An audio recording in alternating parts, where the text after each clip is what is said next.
on the long right turn.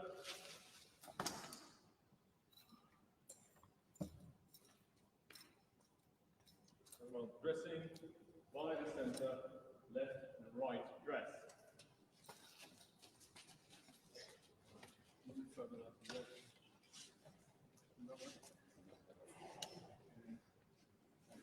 You have the back, so back. Come closer. Step along in front.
Your Majesty, I welcome you and Her Majesty the Queen Consort to Parliament today on this solemn occasion. Her late Majesty, our treasured Queen, and your beloved and deeply missed mother came here to Westminster Hall many times to receive the congratulations of her loyal subjects in the two Houses of Parliament and to celebrate with them historic landmarks and her long life of dedicated public service. She was both a leader to and a servant of her people. Her humility and integrity commanded the respect and captured the imagination of peoples and nations across the globe. Her late Majesty's joyous, unstinting and reassuring presence across the years made it difficult to contemplate that her long and inspiring reign of deep and unparalleled devotion would ever end. We and the nation closed our eyes to this inevitability, but it has ended. Only a few months after we celebrated Her late Majesty's historic Platinum Jubilee. And as you said so movingly, Your Majesty, in your address to the nation, we all now feel a sense of loss beyond measure. Nevertheless, the qualities that Her late Majesty embodied with such constancy remain to inspire you, Your Majesty, your family, and all your subjects. We remember her commitment, her kindness, her humour, her courage, and her fortitude, as well as the deep faith which was the anchor in her life. Your Majesty, this is a historic space. Its walls built more than 900 years ago by William Rufus, and the magnificent hammer beam roof above us, commissioned 300 years later by Richard II.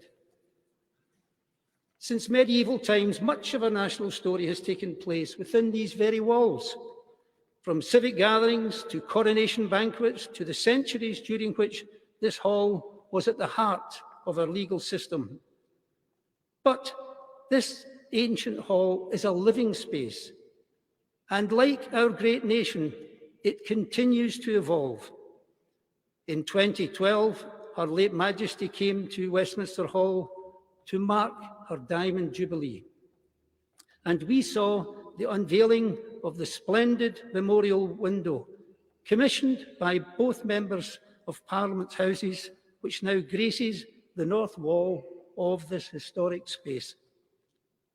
And now, for 10 years, the light from that window has added beauty to the grey stones of this place, bathing them in colour and reminding hundreds, nay, thousands, millions of visitors to the Palace of Westminster of Her late Majesty's dedicated life of service. Like the light that shines through this memorial window, Her late Majesty's magnificent achievements will live on by permanently illuminating and enriching our lives and our national discourse. Your Majesty, even as we mourn the loss of our dear Queen, we and future generations will draw strength from her shining example. Your Majesty, on behalf of all the members of the House of Lords, I pledge my loyalty to you and wish you and Her Majesty, the Queen Consort, well in the life of service to which you have dedicated yourself. We are proud and indeed humbled to welcome you as our King, and we look forward to welcoming you on many more occasions to Parliament and to this hall in the years ahead. Finally, Your Majesty, the House has commissioned me to deliver the following humble address which their lordships agreed on the 10th of September. I shall now read the address. Most gracious Sovereign, we, your Majesty's most dutiful and loyal subjects, the Lords spiritual and temporal in Parliament assembled, beg to leave to convey to your Majesty the deep sympathy felt by this House in the grief your Majesty has sustained by the death of our late beloved Queen, your Majesty's mother of blessed and glorious memory. To extend to all the royal family the deep sympathy of this House in their grief, which is shared by all members.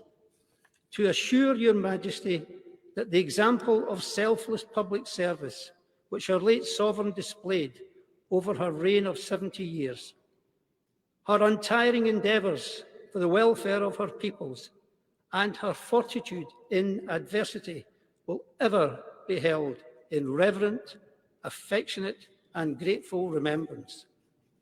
And to express to your Majesty our loyalty to your Majesty's royal person and our firm conviction that under the blessing of divine providence, your Majesty will, throughout your reign, further the happiness and protect the liberties of all your peoples in all your realms.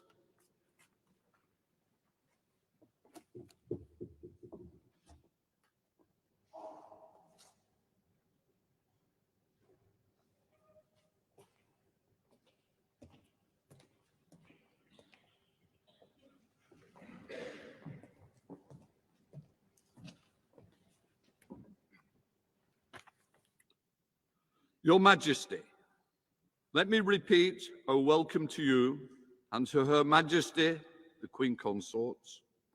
On this solemn occasion, members of both Houses of Parliament gather here to express our deep sympathy for the loss we have all sustained in the death of our Sovereign Lady, Queen Elizabeth. We have seen that this is a loss that is felt around the world. It is a loss to the United Kingdom, the overseas territories, the Crown dependencies, and many countries over which she reigned. It is a loss to the entire Commonwealth, which she did so much to nurture. It is a loss to all of us, but we know, most of all, it is a loss to you, Your Majesty, and to the royal family.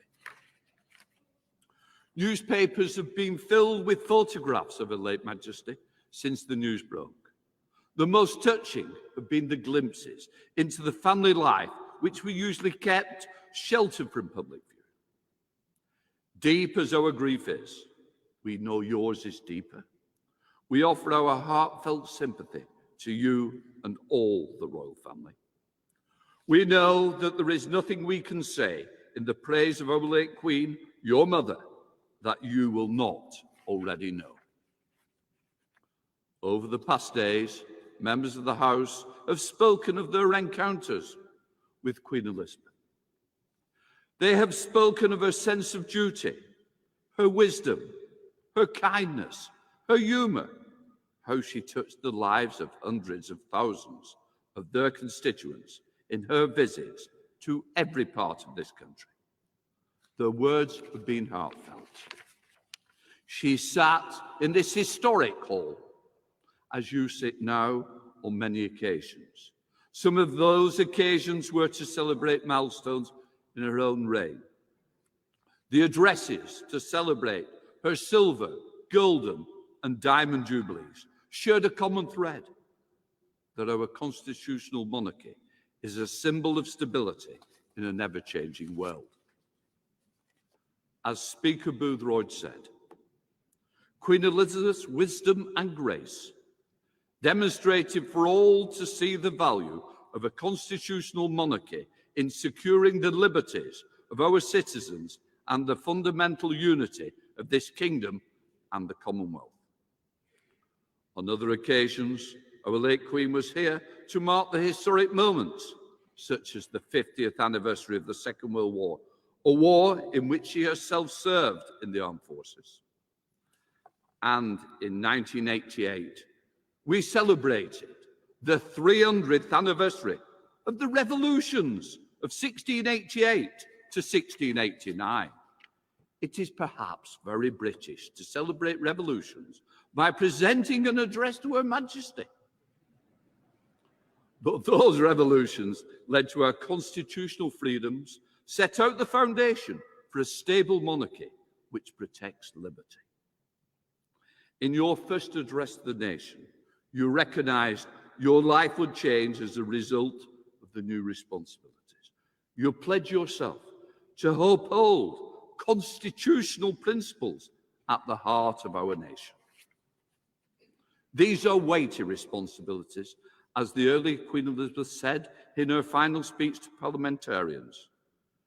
To be a king and wear a crown is a thing more glorious to them that see it than it is pleasant that them that bear it.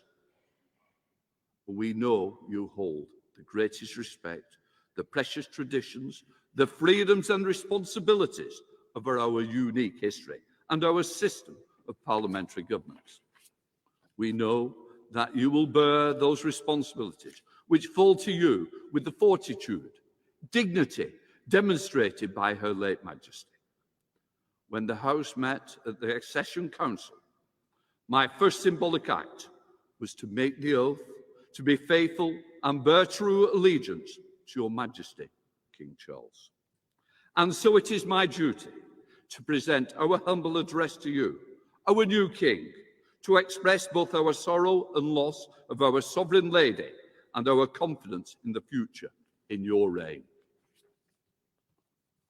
Most gracious Sovereign, we, Your Majesty's dutiful, loyal subjects, the Commons of the United Kingdom of Great Britain and Northern Ireland, in Parliament assembled, express deep sympathy, felt by this House for the great sorrow which Your Majesty has sustained by the death of the late Queen, Your Majesty's mother. Extended to all the royal family the deep sympathy of this House in their grief, which is shared by all its members.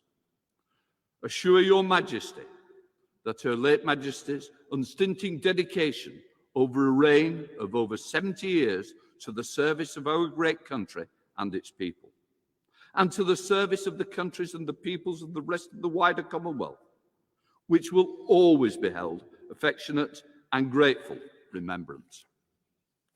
And to express to Your Majesty our loyalty to you and our conviction that you will strive to uphold the liberties and to promote the happiness of the people in all your realms, now and in years to come.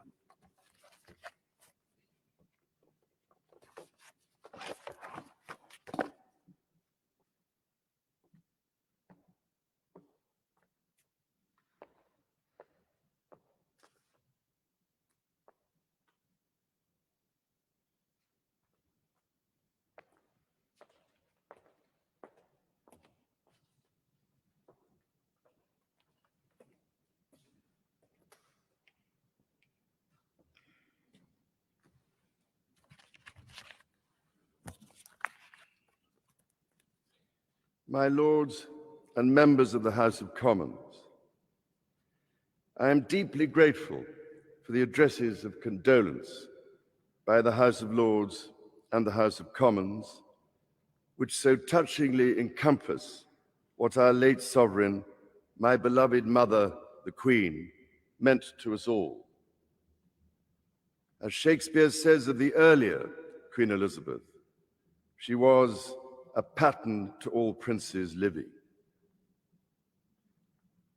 As I stand before you today, I cannot help but feel the weight of history which surrounds us and which reminds us of the vital parliamentary traditions to which members of both houses dedicate yourselves with such personal commitment for the betterment of us all. Parliament is the living and breathing instrument of our democracy.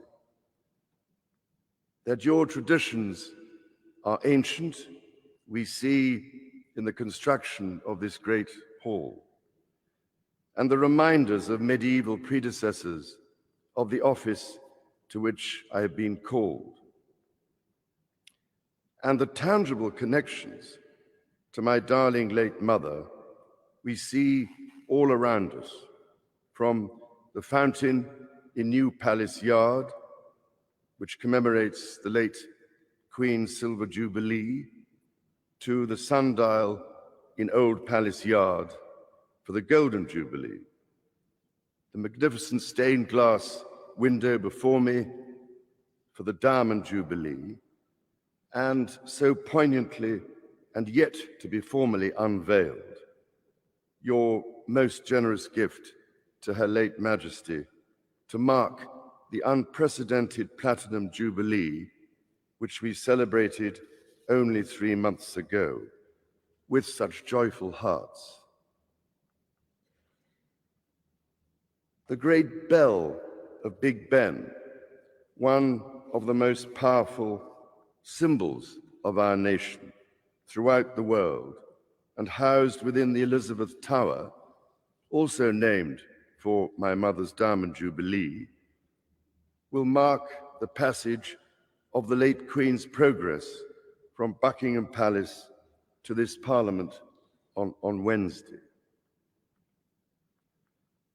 My Lords and members of the House of Commons, we gather today in remembrance of the remarkable span of the Queen's dedicated service to her nations and peoples. While very young, Her late Majesty pledged herself to serve her country and her people, and to maintain the precious principles of constitutional government which lie at the heart of our nation. This vow she kept with unsurpassed devotion.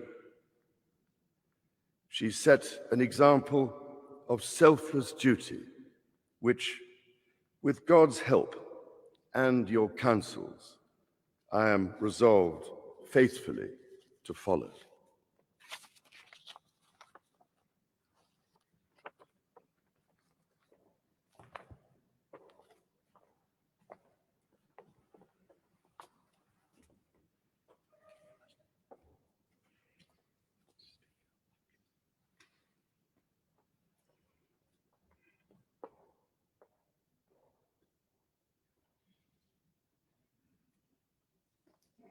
King's bodyguard. King's bodyguard. Shut up.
Yes, mate, we're good. We're clear.